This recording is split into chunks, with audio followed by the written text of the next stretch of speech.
I didn't flinch when she said it. I didn't cry. I just watched her mouth curl into that cruel little smile she's worn my entire life. "You'll never be as good as your sister." The words weren't new. They'd been carved into me since childhood, at birthdays, in school plays, in whispered comparisons when she thought I wasn't listening. My sister, the golden one. Me, the shadow. But this time was different, because now I had the knife. Growing up, I used to think her approval was oxygen. I chased it like a starving dog, grades, trophies, scholarships. And every single time she'd remind me that my sister had done it better, faster, cleaner. I believed her, until I stopped. The day I saw her ask my sister for a loan, something cracked. The almighty woman who lorded power over me suddenly looked small, desperate. My sister bailed her out, of course she did. But the illusion shattered.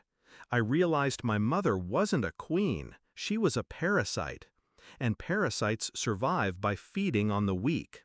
For years, I was her easiest meal. Not anymore. The betrayal wasn't sudden, it was constant, a drip of poison disguised as love.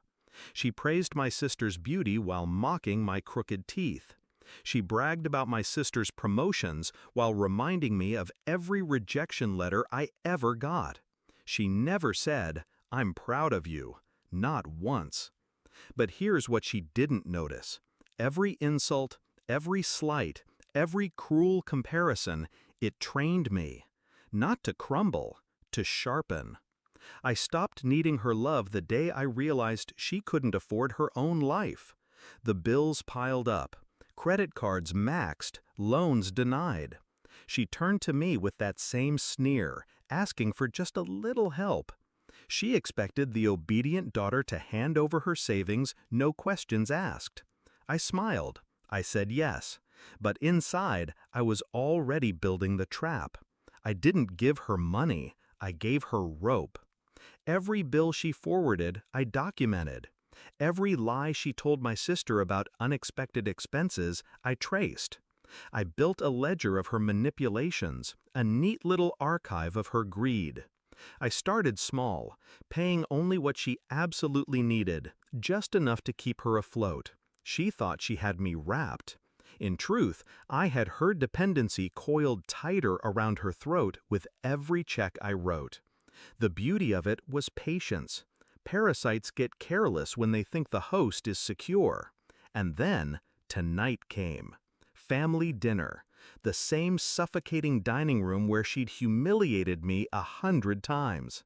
My sister sat across from me, flawless as always, sipping wine and unaware of the storm I'd brought in my pocket. Mother leaned back, her glass raised, her face lit with that familiar disdain. And she said it, the line I'd heard my whole life. "You'll never be as good as your sister."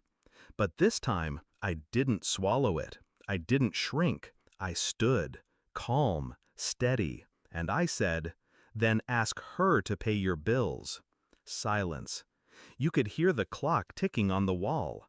My sister's glass froze midair. My mother's face went pale, then red, then pale again. I didn't stop. I pulled out the folder I'd brought, her debt statements, her loan requests, every desperate text she'd sent me at midnight. I laid them on the table like evidence in a trial. My sister's eyes widened as she scanned the numbers. The vacations Mother had claimed were gifts from friends. The medical bills she'd sworn were emergencies. Lies unraveled, one by one. My mother tried to speak, but her voice cracked. For the first time, the woman who always had a cutting remark had nothing sharp left to throw. The room wasn't mine as a child, but it was mine tonight. I watched her shrink under the weight of exposure. My sister's admiration, the crown she wore like armor, slipped from her head and rolled across the table. Because here was the truth, in black and white. The golden daughter hadn't been paying for Mother's sins. I had, quietly, relentlessly, for years. And now I was done. I didn't yell, I didn't gloat. I just leaned forward and spoke so softly they had to lean in to hear it. You've compared me to her my entire life. But the difference is, when you fell, I caught you. She didn't. I slid the folder to my sister. From now on, she can decide if she wants to. The silence that followed wasn't awkward. It was surgical. My mother looked at me like she didn't recognize who I'd become. Good. That was the point. The obedient daughter was gone. All that remained was the one thing she never thought I could be, stronger than her. Walking out of that dining room felt like exhaling after years underwater.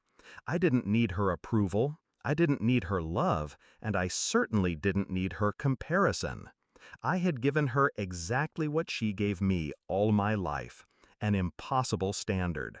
Let's see how she measures up without me carrying her weight. Justice doesn't always come with handcuffs.